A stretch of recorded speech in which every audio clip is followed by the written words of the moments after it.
Congratulations. Thank you. This is awesome. So, Rebekah, what is it like to, take off your mask and show us you and tell us your story?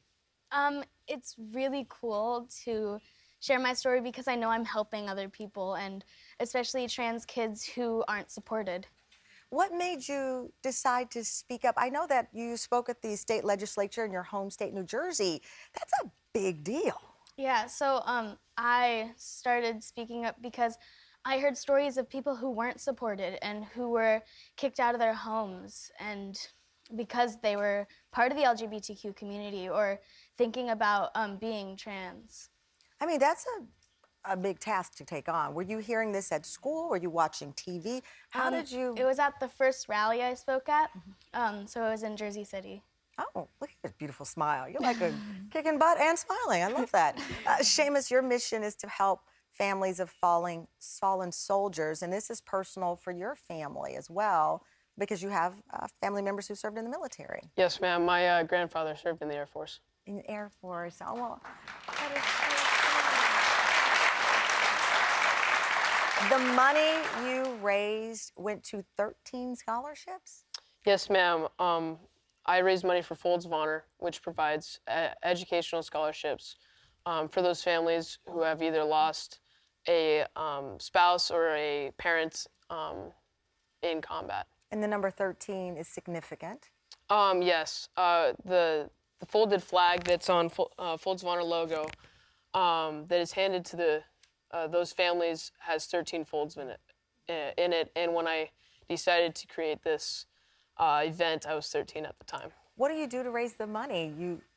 How do you raise the money in different ways, or do you have one major way that pulls in the most support? It started when I was 13 years old. I had been climbing for a few years and had accomplished some major feats, and people wanted to know what I was going to do next. And when I turned 13, I decided to create this 3-day climbing triathlon where I would climb continuously for a mile around the base of my recreation center tower, bike 65 miles to Devil's Tower National Monument, and then on a 3rd day, climb it.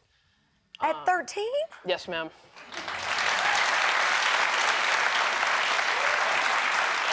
I want everybody just to take a moment to think about what you were doing at 13. I wish that. And Jayera, you started working with other kids, tutoring, and really wanting other people to have a chance to be treated with respect. Right, yes. So when I was 14, I was in the National Junior Honor Society. And so we had to get a certain amount of hours, and so we had to get 40 hours. So one of the ways that we got community service was to tutor the younger kids. The younger kids were on the other side of the school, and I would never see them. But when I tutored them, you could see how their behavior matches the way that they looked. In what way? I was talking about it with my mom, and so she was saying how they were acting badly because they didn't want to be made fun of because of their clothes. They wanted to seem as if they were funny or the class jokes so that they wouldn't be made fun of because of their clothes, but because their jokes were funny. So they tried to be disrespectful or mean so that they were able to not be judged based on. They were armoring up. Right. To hide. They were shielding themselves from the hurt that they would get for not having clean clothes. And you created a free laundry day. Yes. How did that happen? Okay, so it's really crazy because when me and my mom, we were talking in the car, and it was a rainy day, and like we always come up with the best ideas on a rainy day. So, we were driving in the car, and we drove right past the laundromat where we had the first thing. And so I was saying, I want to wash their clothes. And she's like, I'm not washing their clothes. Your mom's like, it's enough, I'm raising you. I got to wash somebody else's clothes here. So we came up with the idea of having a free wash day. And so we got in contact with the owner, Mr. Kim, and he's really nice. And he allowed for us to actually have the free wash day and give it to the people. He said yes? I mean, you went in? Yeah, he was all in. He was all in. Wow, were you surprised at how receptive people were to help you? Actually, I was, because I was never able to do this without the people that laid the foundation. And so the people that laid the foundation were my NJHS coordinator, my parents especially.